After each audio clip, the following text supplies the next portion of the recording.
not every business warms up to experimentation when it is introduced. Everyone does feel that it could take up a lot of time at times. It starts with earning the trust of the organization, for which you have to first respect the process laid down in the organization. You tend by those rules. And then once you keep delivering on the promises and the metrics that you're accountable for, the businesses trust you that much more. The general competition in multiple domains across Australia and even in NZ has been on the rise. There are lots of new entrants in the market, be it in e-commerce, be it in telecom, etc. So the competition is growing. So it is really a good time for CRO. And I would say that there would be many businesses looking out to actually adopt a partner that they can work with them. Even though you could follow your processes, and these processes are there in the first place to ensure that you don't suffer failure, but you very well can. I guess the safest bet is to ensure that you have every stakeholder in the room in the early stages, so that by the time you come up with the experiment, where you have zeroed in on a couple of designs that you feel comfortable with, you have everyone's say in it, so that you don't have to worry about facing any issues after product launch. Welcome to another episode of the CRO Wizards series by VWO podcast. In this series, we speak to top CRO leaders in e-commerce, media, subscription, retail, banking, and other industries about CRO strategies and the positive impact they can have on your business. Before we speak to our special guest for this episode, here's a quick summary of who we are and what we do. VWO is a leading experience optimization platform. Using our latest product, VWO Insights, you can analyze user journeys and identify conversion roadblocks on your website and mobile app. So without any further delay, let's jump right into the conversation. Today, we have an exceptional guest, Nitish Soman. Nitish is a seasoned professional with over 12 years of experience in the digital domain. At Thrive, Nitish manages digital performance and product roadmaps for 3 websites with over 5 million visits. He designs and executes marketing products, achieving an ROI of 60K plus direct customers. Nitish is a strong advocate for data-driven decision-making and is passionate about using data to tell compelling stories. He's dedicated to creating innovative and user-centric solutions that align with marketing needs and business goals. We are thrilled to have him here on the show today to gather his insights and experience. Please join me in welcoming Nitish to the CRO Wizards series by VWO podcast. Hi, Nitish. Hey, thanks for the warm welcome. So what's been keeping you busy these days?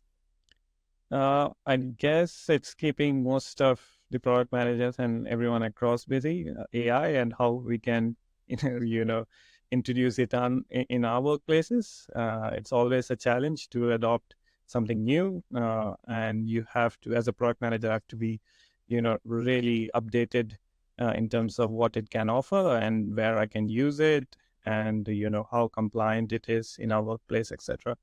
So yes, we're slowly testing a few aspects of it on how we can use in mainly content generation, but also slowly into other domains within our workplace. Okay, so it's like you embracing the AI wave and being part of it as well. Yes. You don't want to be left behind in this race. That's true. Cool. So data is at the core of product management. What types of data analysis do product managers perform daily? I think it's like from day to day, it's mainly you absorb data from multiple sources. It could be coming from any internal touch point, or it could be an external source where you are collecting data on competitors or the market per se, and trying to analyze it to actually come up with certain opportunities. My typical day involves a lot of data analysis from internal data sources. So that could be a product performance of my business unit, the overall business, and how we are delivering ROI to our end consumer at the end of the day. So it's heavy, I would say, but it's more skewed towards internal than external. All right. In order to know your customers better. Exactly, exactly. So how can we integrate experimentation across the product development lifecycle, and how do you approach it at Thrive?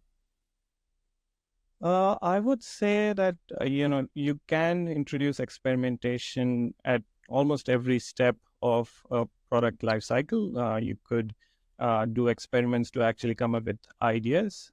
So you could do a user test group and float ideas on the next big product, and you could get data on what the audience feels more attracted to.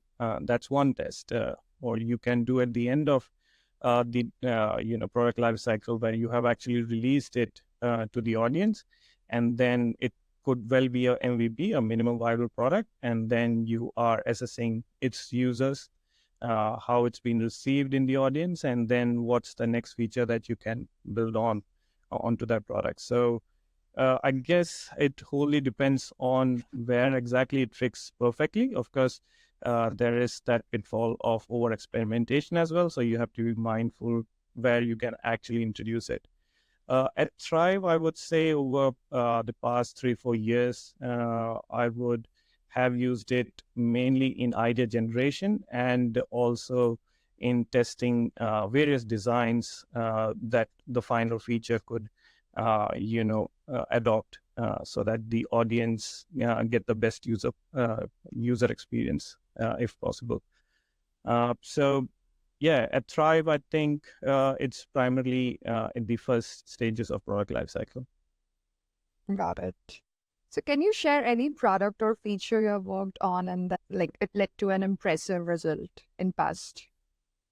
Oh, well, I guess with VWO, we've been working for what, 3-4 years now, and we've done a number of results. Like we delivered a number of results, very good results indeed.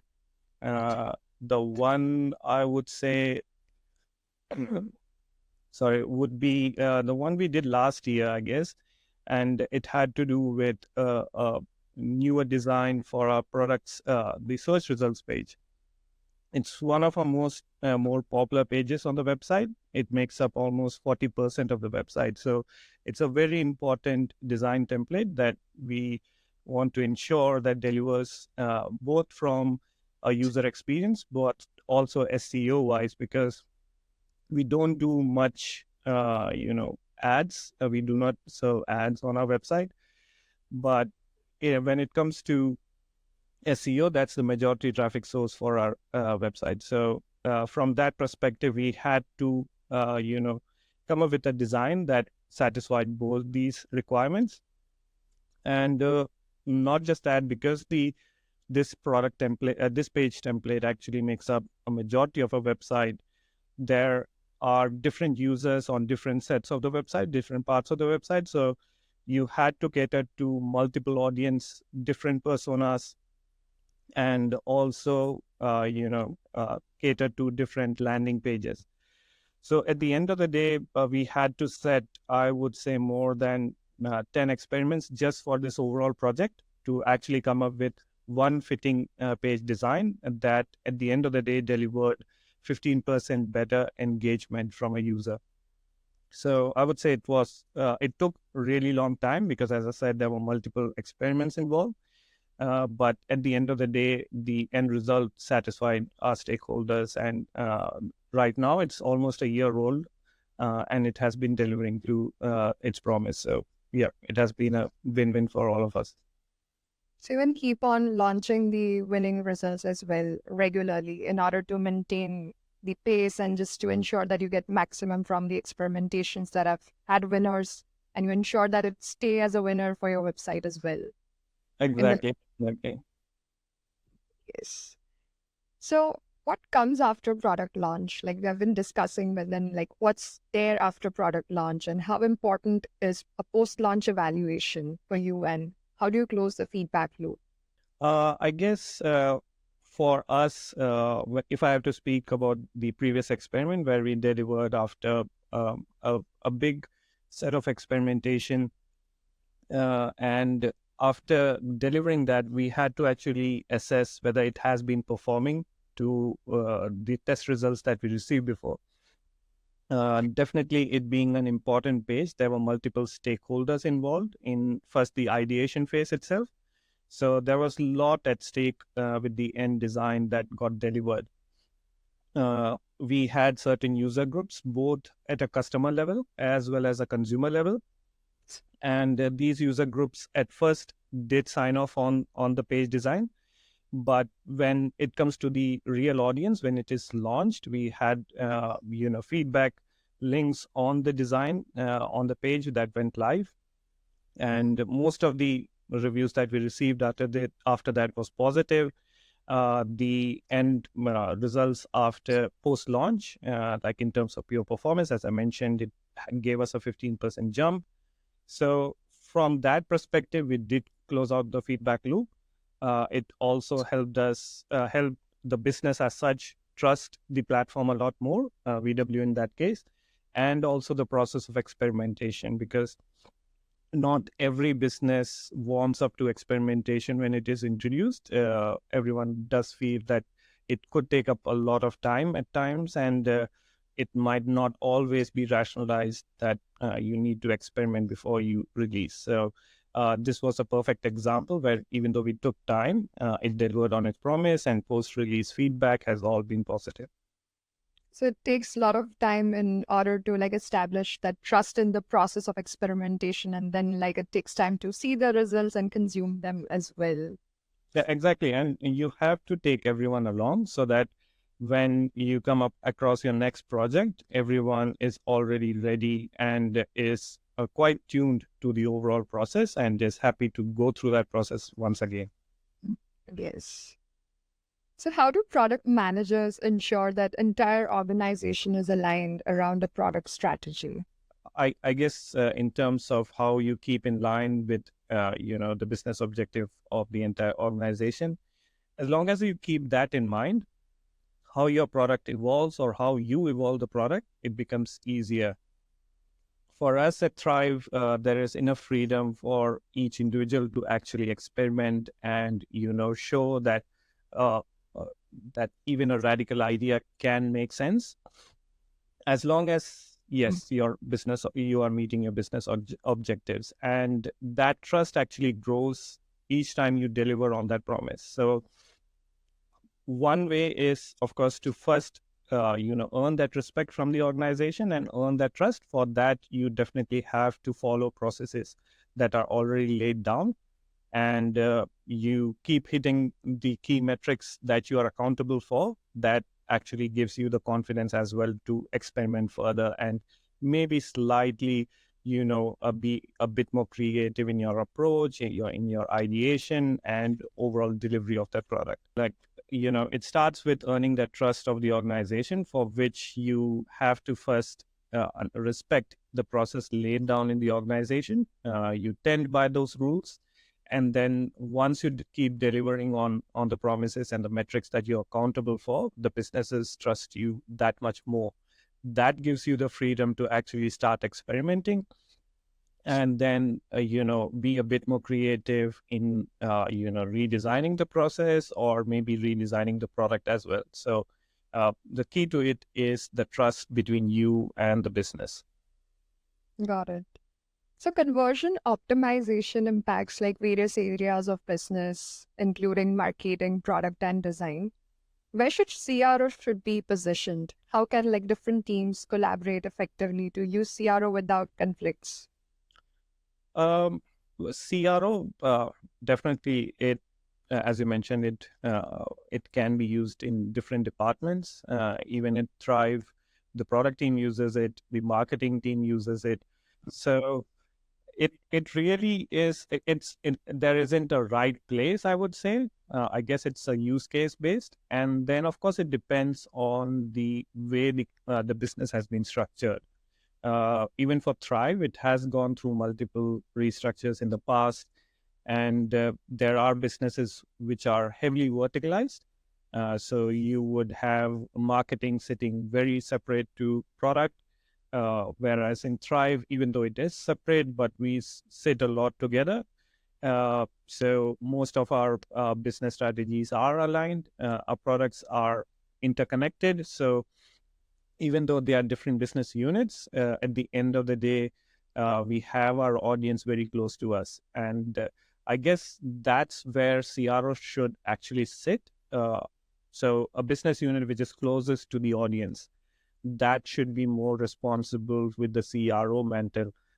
And because they are the best to actually see the insights and, absorb those insights and also absorb feedback from different feature set, different user experience, etc. So they are the first to actually receive those feedbacks. And I would say they are the best place to actually act on them as well.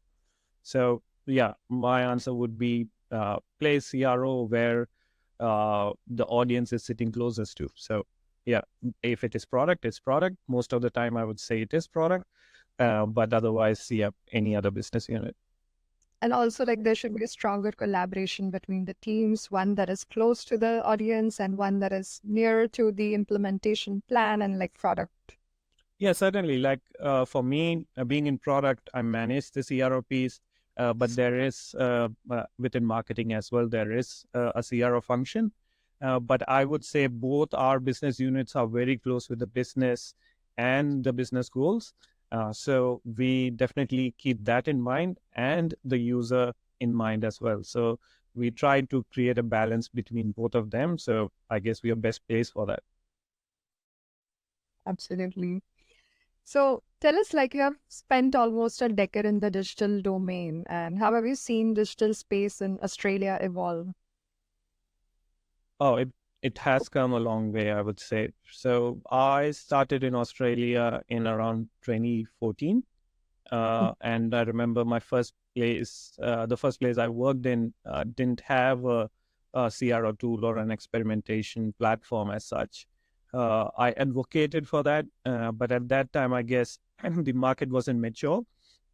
There were certain players, but I guess there is always this, thought behind CRO that it does take up a lot of time to actually get to results which you thought you already knew. So that was back then. But now when I see the market, even if you go on LinkedIn, there are every day there are at least a dozen posts on CRO, someone posting on how CRO has helped them or what's new in CRO, which I would say 10 years back wasn't there as much. So I guess businesses now has started understanding the importance of CRO, mainly because there is a lot of competition. It is a fixed marketplace, and if you want people to actually be associated with your brand, you have to understand what clicks with them. And there's no one way to actually make that happen. So you have to experiment at the end of the day. So I would say the market has really come a long way in terms of CRO and adopting it. Is it still open to like mature further? And like, as you said, that it is getting mature, but do you foresee that it will mature even faster in coming time? Or is it like it still needs like more information in order to make people believe that, yes, this is there and we need it? Yeah, I mean, it definitely depends on the industry. What drives CRO, I feel, is competition within an industry. If there are only a few players in a certain domain, then I don't see why a person or a business would actually adopt CRO, because for them, their audience is already there, and they don't have a risk of losing them as much as, say, for a domain where there are 4 or 5 really strong players and they are competing for the same market. So I would say CRO as it evolves itself, like I know, like their a platform, including yours, is starting to adopt AI. So it acts. So the technology itself is evolving, and that could actually inspire different domains to actually adopt CRO as well. But I would say the general competition in multiple domains across Australia and even in NZ has been on the rise. There are lots of new entrants in the market, be it in e-commerce, be it in telecom, etc. So the competition is growing. So it is really a good time for CRO. And I would say that there would be many businesses looking out to actually adopt a partner where they can work with them. Got it. So how do AI and machine learning impact product management today? And have you leveraged them and did they help you? Like we initially talked about it, but yes, some more insights on how you have been doing it and trying to do it. I think, yeah, I mean, AI is there to stay, definitely. But I feel like if you pick the bare bones out of it, you can say that it has been there always, ever since we started computation.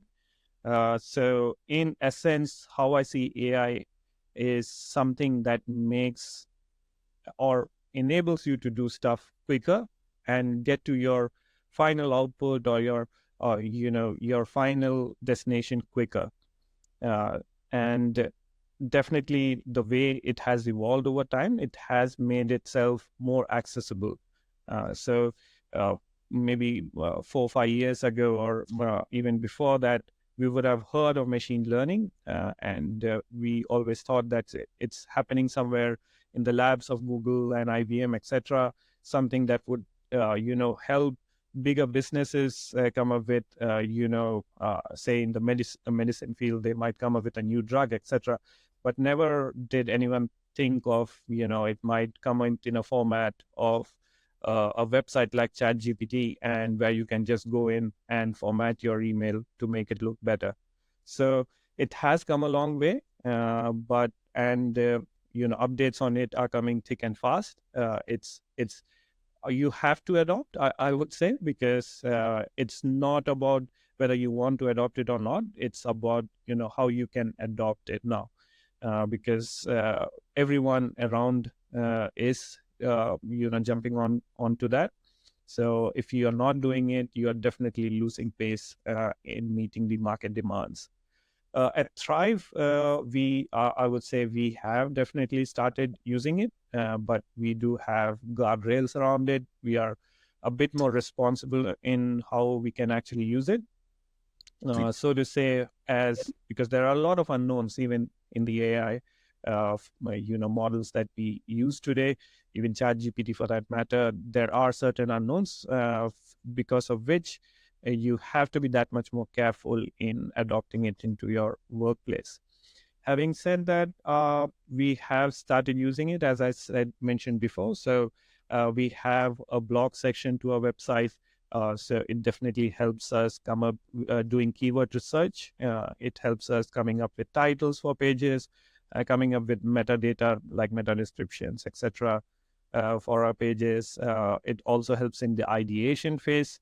It also helps us with case studies. So if you want to deliver a product feature and you want to search for a case study that could help you to design that product, it's almost at your fingertips. Otherwise, you might spend a few hours on Google to actually do that. So I would say it is something that has always been there, that could help you do your task much quicker, but now it's more accessible, and hence it makes your team much more efficient. So with the same resources, you can deliver a lot more if you adopt AI. And now it's the time to use it in a smarter way, so that because everybody has access to it, so it's like how smartly we prompt it and make maximum use of the thing that's accessible across the world. Certainly, yes. It's no one would have ever thought that it would be as accessible as it is right now. So yeah, it's crazy, but it's good. Yeah. What pitfall can occur in product experimentation if not done correctly? And any suggestions based on your experience? Uh, I think nothing always goes right, even though you could follow your processes, and these processes are there in the first place to ensure that you don't suffer failure, but you very well can. In the CRO space, I would say some things that I have seen within our workplace as well is like sample bias. When you've tested on an audience which might not be a true reflection of the end audience, or the real world audience, at times it's you kind of under deliver when you finally release the product. Uh, Others, there are macro factors that can affect your experimentation. One thing that I can think of is when COVID hit. Uh, Now, COVID, the pandemic, I think has got a lot to do with the changes around industries. It gave rise to certain micro industries. It created new products in itself, and it also affected in a negative way a lot of other industries. In experimentation, I can recall that. In at Thrive, our core website, like yellowpages.com.au, we deal with almost 2,000 categories or headings on our website. So you can access a plumber, you can access a carpenter, you can access a web designer. So there's a whole lot of you know professionals you can get in contact with on Yellow Pages.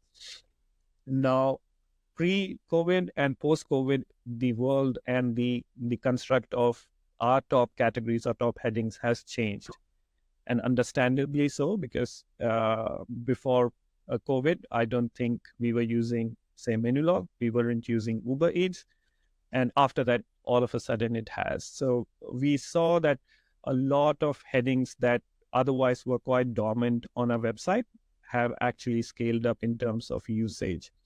Now, say for a scenario where we were doing a testing during that phase, we would have seen spikes in improvement in certain headings, which was more organic in nature rather than having anything to do with your test designs or your creatively created new landing pages, etc. Because there was a whole set of new demand within the market for these headings.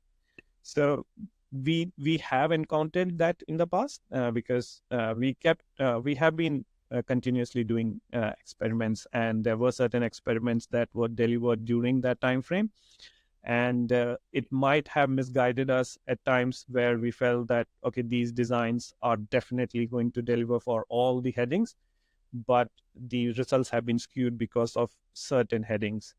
But of course, we've got systems within our workplace that detect even post launch that something is not really right, and we've been able to counterbalance for that. But I would say there are definitely certain ways that you can face failure even though you have successfully delivered the test.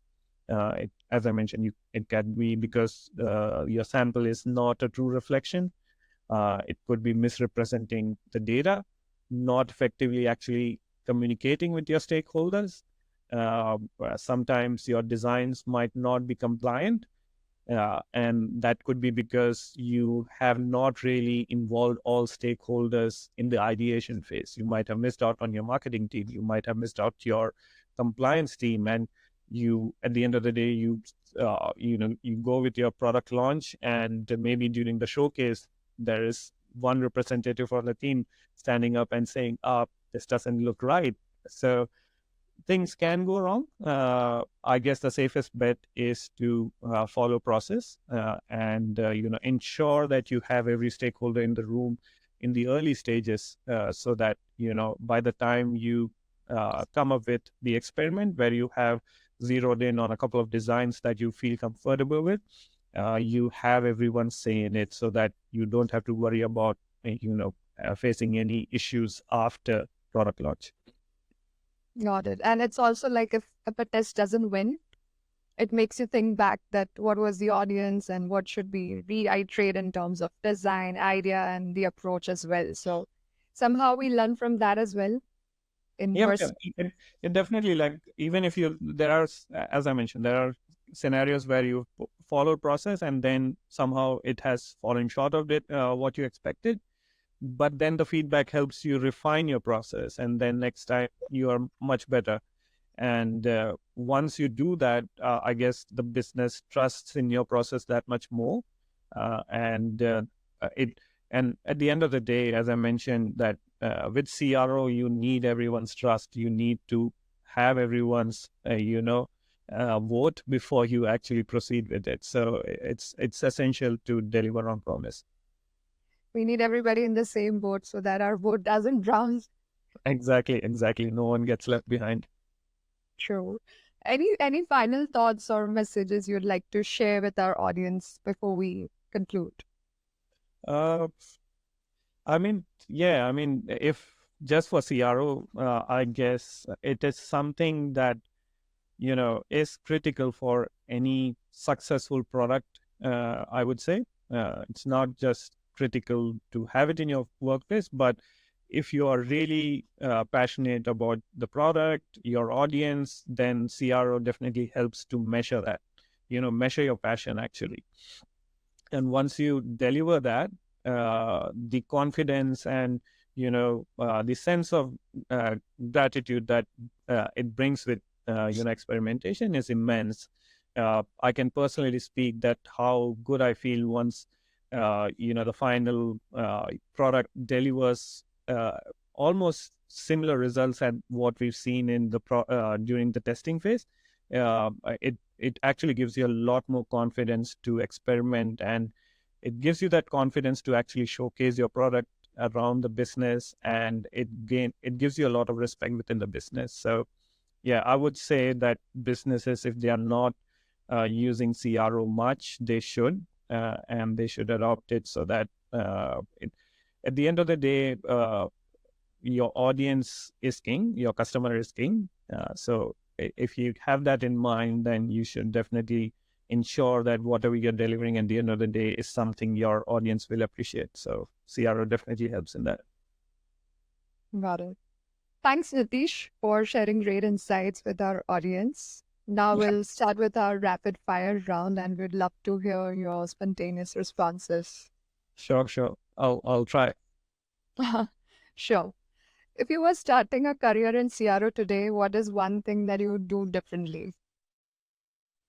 Uh, not I would do a lot more documentation than I'm doing today, I would say. I'm one of those guys who sometimes, would jump out of my seat and start developing, and then not care much about documentation. Over the past, I have learned it, but I would say I should have done it when I started. So I would say a lot more documentation so that you are not repeating yourself. By documentation, do you mean like in terms of roadmap or what we have learned should be documented so that we can reiterate if required in a better version, or at least we know what we have done? Yeah, I think it's a mix. Definitely, when I started, I wasn't really part of roadmaps as much as I'm now. So during those times, I guess documentation around how you delivered on a test, or what all things you considered, what data analysis you did, so that next time when you sit trying to do a test, you are not repeating the same analysis. So not wasting time on doing repeat analysis, because it takes up a lot of time, and I've done that in the past, so I would like to avoid it definitely. Got it. Any newsletter that every CRO professional you think must follow? uh I would be bad at that. Some Because I might have subscribed to a few, and given the responsibilities that I have in the business right now, some take precedence over the others. So I do follow Neil Patel a lot for his SEO bits, and on CRO, I would say I generally try to go and explore at that point of time. And I can't really recall any newsletter other than VWO that I receive, of course, which I do read as well. So I would definitely recommend the VWO newsletter, because I've seen a lot of product updates through them.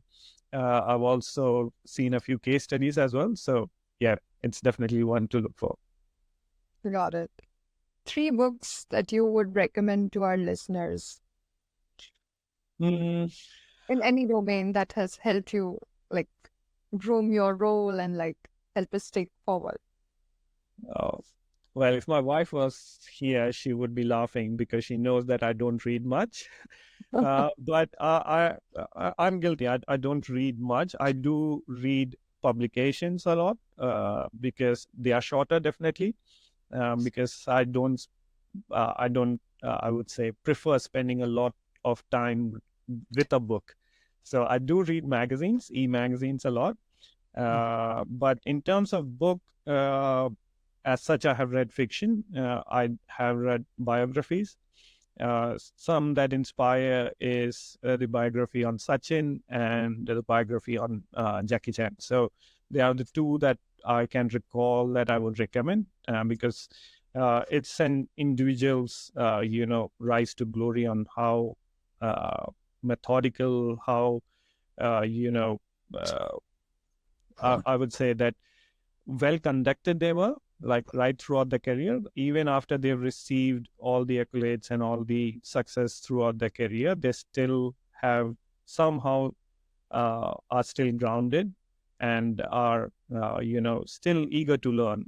And that's something that I would say everyone should have in their life, that eagerness to learn something new and excel in that if possible as well. So yeah.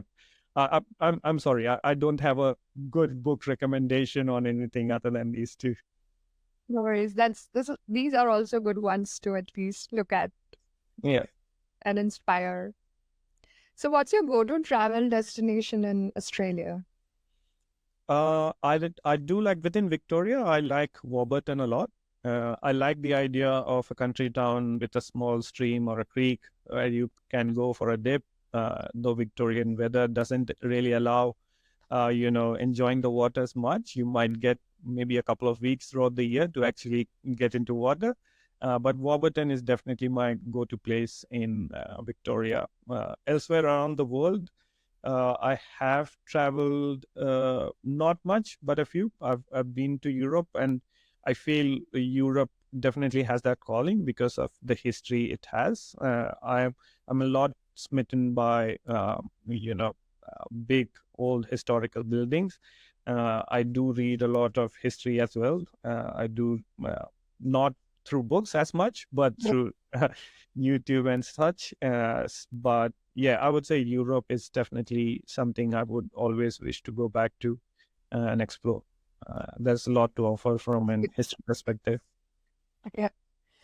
Hopefully, you get there in coming years once more. Yep. Thanks. Yeah.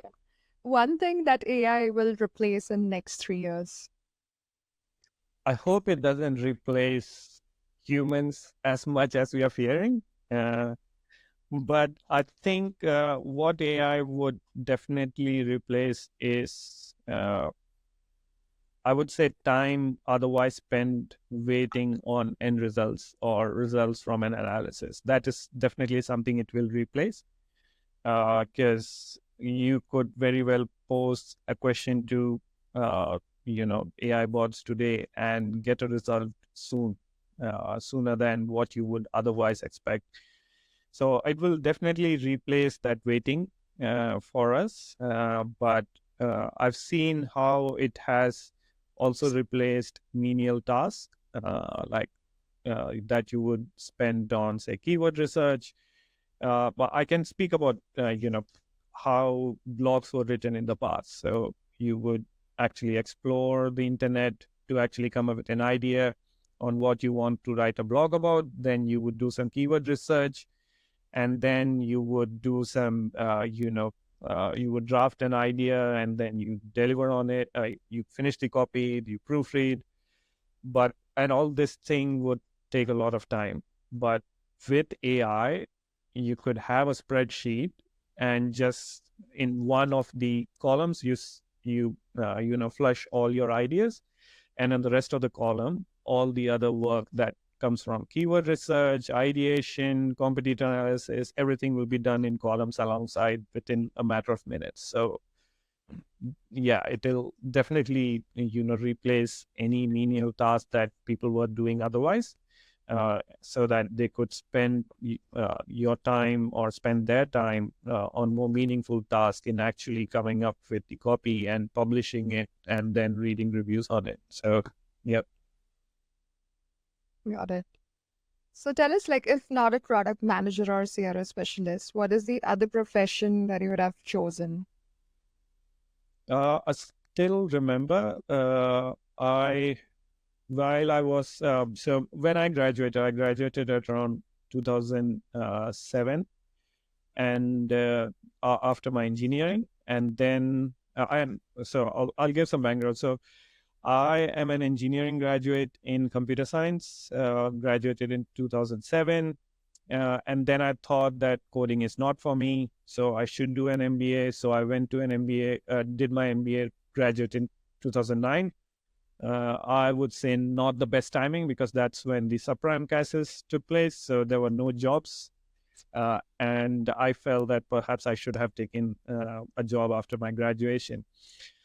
And at that time, I was in India, in Bangalore, hunting for jobs. And I thought maybe job is not something I would be good at. And I almost went to MRF Space Academy to actually be a professional cricketer. It was like, it was a week's time. I would have filled up the application to actually see how I can enroll within the academy and train professionally. But then I got a break with Tata Consultancy Services, and then that dream stopped there, and rest is history. But yeah, if not this, then definitely playing some sport at a professional level. Yeah. And that's why I think you recommend book on Sachin as well. It's Yes, certainly. Yeah, that's one of the reasons. wonderful. So tell us, like, one CRO metric that you wish people should stop obsessing over. Uh, I would say, engagement, but then engagement is very broad. One thing that I felt that people should definitely avoid leaning too much on is bounce rate on blogs, because I feel that I've so this is something that is coming from the content writer in our team. So she manages the entire blog, and we have spent the last 2 years trying to arrest that bounce rate, bring it down to something like 20-30%, and it has constantly stayed well above it.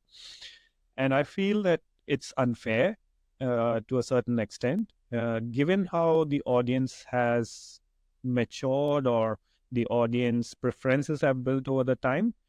People don't use desktop as much as they use mobiles.